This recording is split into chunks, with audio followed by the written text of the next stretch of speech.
Hello friends and family on Facebook and YouTube and Instagram. Thank you so much for watching this. And this is Pam Copeland with another installation of all the beauty and history of St. Simons Island.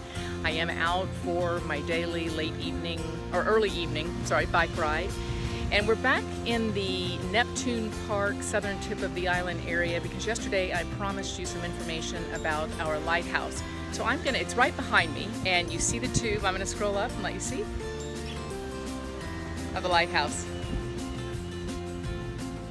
Some interesting facts about our lighthouse. First and foremost, it is a current active lighthouse, and it shoots a light out with a Fresnel lens, which was designed by a French physicist, Augustin Jean Fresnel, I believe in the mid-1800s. This lens is still here, and this beam of light shoots 4 directions, one very bright flash every 60 seconds, and the rays can be seen 23 miles out to sea. That's fascinating to me. Our lighthouse here is one of only 5, I believe I read, that remain here on the Georgia coast.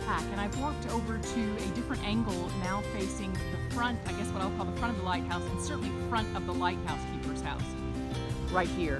These two structures were built in 1872. The original lighthouse, as I understand it, was built in 1810, and it was destroyed intentionally by the Confederates in 1862 when the Union Army was closing in and they didn't want the beacon to be helpful to the Union Army.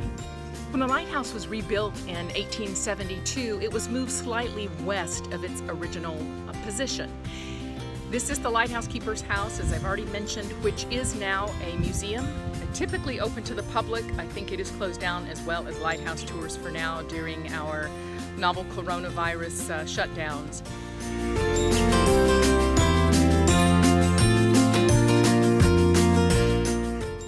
Now we've come up to mid-island, St. Simons Island, to the Christchurch Cemetery, where I promised to show you the tombstone, the lighthouse keeper on St. Simons from 1907.